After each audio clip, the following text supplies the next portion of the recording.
KBS2 주말 연속극 다리미 패밀리 33회가 방송됐습니다. 이제 결말을 향해 달리고 있는데요. 이번 회에는 봉유와 다리미 지연 앞에 무릎을 꿇고 석고되지 않은 안타까운 모습이 그려졌습니다. 예고되고 있는 다음 회에선 만득과 길래가 편지 한 장을 남기고 사라집니다. 오늘은 과연 다리미와 강주 앞에 나타난 지연이라는 난관을 두 사람이 어떻게 극복해 나가는지 이야기해 볼까 하는데요. 구독과 좋아요 부탁드리면서 시작하겠습니다. 지연은 봉유와 다리미에게 이 동네를 떠나고 다리미를 회사도 관두고 강주와의 관계도 끊으라고 요구했습니다. 이 모습을 본 강주는 과연 이 난관을 어떻게 헤쳐나갈지 모든 시청자들이 응원하며 보고 있습니다. 지난 32회 엔딩 장면은 모든 사실을 알게 된 지연이 경찰서에 봉희를 신고하겠다고 난리치자 강주는 결국 엄마의 요구대로 다리미와 헤어지고 세탁소와도 인연을 끊겠다는 약속을 하고 맙니다. 강주는 옥탑방으로 돌아와 짐을 싸고 아침을 다리미네 집에서 먹고 어른들께 마지막 인사를 드리고 나옵니다. 아침 일찍 강주를 데리러 온 지연은 마침 세탁소에 내려와 있는 길래와 만득에게 이제 더 좋은 명품 세탁소로 옮길 거라고 모멸감을 주는 말을 쏟아내고 이때 봉희가 나오자 할 말 없냐고 한바탕 쏘아붙일 기세로 묻습니다. 때맞춰 내려온 강주가 이 모습을 보고 얼른 지연을 끌고 나갑니다. 그러나 분이 풀리지 않는 지연은 집에 온 혜자에게 이 모든 사실을 털어놓으며 상황을 결국 더 힘들게 하고 맙니다.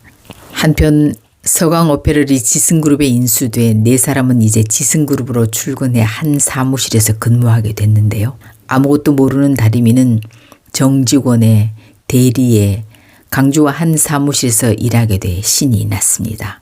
강주는 본심을 숨기고 온갖 말로 다리미에게 이별을 고하려 했지만 다리미는 그의 진심을 눈치채며 포기하지 않습니다. 더구나 어머니 때문이면 내가 더 잘하겠다, 행복하게 해주겠다며 오히려 사랑한다고 고백해 그의 마음을 더욱더 아프게 합니다. 아무것도 모르는 다리미에게 진실을 말할 수도 없고 엄마와 다리미 사이에서 쉽게 결단을 내리지 못한 강주는 깊은 고민에 빠졌습니다. 지연은 집으로 돌아와 그동안 다 알면서도 말 안 하고 있었던 승돈을 베개로 때리며 원망하고 이를 본 태웅은 자신이 두고두고 은혜 갚겠다고 신고하지 말아달라고 무릎 꿇고 애원합니다. 한편 이번 회는 어려움에 처한 강주 일을 해결하려고 남자 셋이서 한 방에서 머리를 맞대는 모습이 감동이었는데요. 집으로 들어온 강주는 자신의 방에 자고 있는 태웅의 방으로 왔는데요.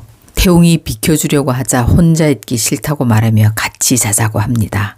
그때 승돈까지 베개를 들고 들어와 세 부자는 한 방에서 자게 되는데요. 승돈은 마음 약한 강주가 헤어지기 어려울 거라고 엄마 몰래 사귀어버리라고 조언하고 태웅은 네가 좀 더 모질게 해서 한 번에 끊어야 되는 일이라고 충고하며 밤마다 작전회의를 하지만 뚜렷한 묘책이 나오진 않습니다. 이렇게 세 사람은 지연이라는 공동의 적을 물리치기 위해 한마음으로 뭉치며 친해집니다. 한편 미옥과 수지는 여전히 의문을 품고 이 상황을 파고 있는데요. 수지는 지하철 무인 보관함에 온 모든 사람, 미연, 캐피탈 사람들, 길래와 만득, 그리고 돈을 넣다 흘리는 미연의 모습까지 확인하게 됩니다. 또한 김성우는 지연의 신고로 저축은행에서 잘리고 사기로 고소당할 위기에 처하자 지연에 대해 앙심을 품게 됩니다. 성우는 지연이 100억을 찾는 날 저축은행에 오기 직전에 강도 행각을 벌리려 계획하는 것 같은데요. 아무래도 다음 회에 성운 일당들로 인해 지연이 위험에 빠질 듯합니다. 그런데 지연으로부터 모든 사실을 알게 된 혜자는 사위 남기둥까지 이 일에 가담된 걸 알고 봉희를 찾아와 원망을 퍼붓습니다. 그로 인해 지연이 모든 사실을 알고 있다는 걸 알게 된 만득과 길래 봉희는 다음날 아침 지연을 찾아가 빌기로 마음먹습니다. 그러나 시부모님의 건강을 걱정해 봉희는 혼자 먼저 밤에 지연을 찾아옵니다. 몇 번이나 초인종을 눌러도 문을 열어주지 않자 그냥 나오려는 순간 지연이 나와 그때부터 막말을 퍼부으며 화풀이를 시작합니다. 봉희는 차가운 길바닥에 무릎을 꿇고 앉아 시키는 건 뭐든 다 하겠다고 머리를 조아렸고, 이에 지연은 이 동네를 떠나고 다리미도 강주로부터 떼내야 하니 회사에도 못 나가게 하라고 요구합니다. 그때 남서방에게 모든 사실을 듣고 온 다리미도 엄마 옆에 무릎 꿇고 앉으며 이 모든 일이 자신의 탓이라고 사과합니다. 이때 강주가 차에서 내려 두 사람의 모습을 보게 되고 가슴이 미어지는 강주의 얼굴이 비춰지며 끝났습니다. 다음 회에 지연의 요구사항을 듣게 된 만득과 길래는 깊은 책임을 느끼고 편지 한 장을 남기고 어디론가 떠나게 되는데요. 편지 내용에 무슨 이야기가 쓰여 있을까요? 그리고 다리미는 이제 강주의 만나자는 문자에도 보면 뭐 하겠냐고 밀어냅니다. 미옥은 무림의 차량 블랙박스 영상을 복구해 이제 모든 진실을 알게 되는 듯합니다. 그런데 아무래도 강주와 다리미에게 현재 넘어야 할 산인 지연의 마음을 돌리기 위해선 지연이 위험에 처하고 봉이나 길래 만들기 구해준다는 반대 설정이 필요해 보이는데요. 마침 캐피탈의 성운 일당이 빌런 역할을 해줄 듯합니다. 돈을 찾아오는 날 성운 일당은 지연을 납치하고 이 장면을 우연히 보게 된 길래와 만득이 지연을 구해주려다 위험에 처해지는 전개가 이어지지 않을까 예상되는데요.